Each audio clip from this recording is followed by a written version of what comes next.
Hello everyone, this side साक्षी। और जैसे कि हम एक्टिव पैसिव कर रहे हैं तो उसी सीरीज़ में हम आज फिर से कुछ 5 सेंटेंसों को लेके आए हुए हैं जिसमें आपको यहाँ हर एक डिफरेंट टूल देखने को मिलेगा। ठीक है, तो हमने यहाँ सभी सॉल्व कर ली है। यहाँ सिर्फ मैं आपको क्लैरिफिकेशन दूंगी कि किस तरीके से किस टेंस को चेंज करना है और एक्टिव से पैसिव बनाते समय किन किन चीज़ों का बहुत मोस्ट वे में आपको ध्यान रखना है। ठीक है, आइए समझिए, हम यहाँ से समझ आते हैं। तो सबसे पहले यहाँ आपको देखना है ही ऑलवेज हेल्प्स द पुअर। तो यहाँ से आपको टेंस पहचानना है। हेल्प्स जो ऐसे ईएस फॉर्म दिया है वो प्रेजेंट इंडेफिनिट का है, तो इसके अकॉर्डिंग हमें पैसिव वॉइस में बनाते समय इज आर एम का प्रयोग करना पड़ेगा। ऐसे ही हमने द पुअर को as it is subject object करना है, ऑब्जेक्ट सब्जेक्ट करना है, वही प्रोसेस किया है। तो अब आप ना खुद सॉल्व करके देखिए, जिससे क्या है आपको भी वो चीज समझ में आने लगेगी कि किस तरीके से ये सॉल्व किया गया। बस आप थोड़े से रूल्स का अगर आपको लगता है तो आप वो चीज बार बार रिवाइज करिए। ठीक है, ऐसे ही जो प्रेजेंट इंडेफिनिट है उसको हमने चेंज किया है इज आर एम से। तो वो ये रूल है, देखिए प्रेजेंट इंडेफिनिट का एक रूल होता है कि जो वर्ब में एस या ईएस है वो प्रेजेंट इंडेफिनिट है, उसको चेंज करने के लिए हम इज आर एम फॉर्म लगाएंगे। जैसे वैसे ही सेम जैसे जो क्या है पास्ट इंडेफिनिट है, पास्ट इंडेफिनिट डिड का फॉर्म किया है, वैसे वर्ब का सेकंड फॉर्म यूज किया जाता है, लेकिन यहाँ डिड नॉट यूज किया है। तो डिड नॉट की जगह अगर सेकंड फॉर्म यूज किया जाता वर्ब का तो वहां भी हम वाज या वर का प्रयोग करते।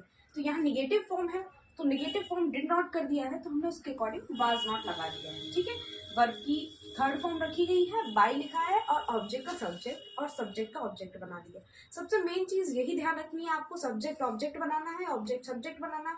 बहुत बेसिक चीज है, अगर आप एक बार समझ गए तो आपके दिमाग से ये निकलेंगे भी नहीं। ठीक है, आइए और देखते हैं। ये हमारा पास्ट का हो गया।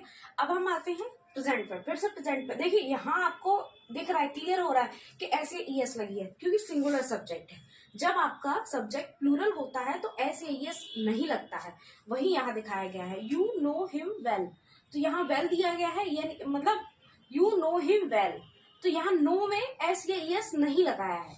ये बहुत इंपॉर्टेंट क्वेश्चन है, मैं आपको समझाती हूँ ये इंपॉर्टेंट क्यों है। ये बहुत रेयर केस ऐसा होता है जिसमें ये ना आए, बाकी का ये आता ही आता है, क्योंकि ये एक इसमें एक कंफ्यूजिंग पॉइंट है, वो मैं आपको समझाती हूँ।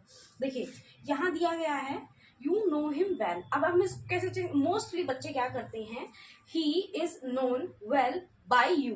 अब यहाँ हमने टू लगाया है, तो यही है इसका जो इम्पोर्टेंट पॉइंट है वो यही है कि यहाँ बच्चे बाई लगा देते हैं, जबकि वाई नहीं लगाना, आपको टू लगाना है।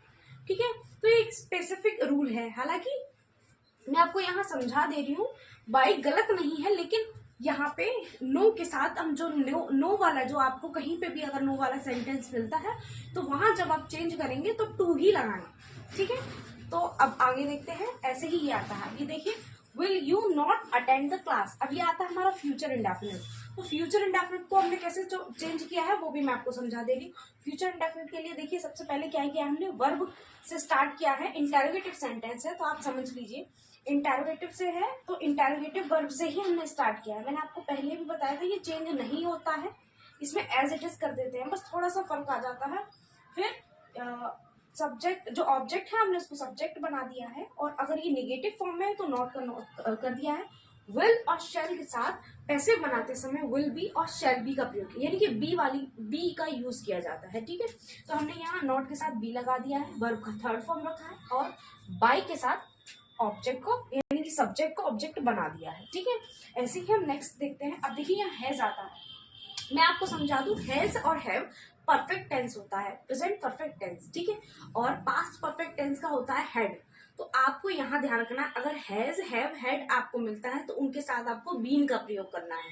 ठीक है, क्या प्रयोग करना है, पैसिव बनाते समय बीन का प्रयोग करना है। तो he has answered all the questions. ऐसे ही ऑल द क्वेश्चंस यहाँ से लेंगे हम, all the questions have been answered by him. तो ये आपके पांचों डिफरेंट रूल्स हो चुके हैं। बाकी के आगे जो अलग डिफरेंट रूल्स आएंगे, यानी कि अभी आपके कुछ ऐसे चीजें बची हुई हैं जैसे इम्परेटिव सेंटेंस है, तो वो मैं आपको नेक्स्ट वीडियो में बताऊंगी। Thank you so much for watching.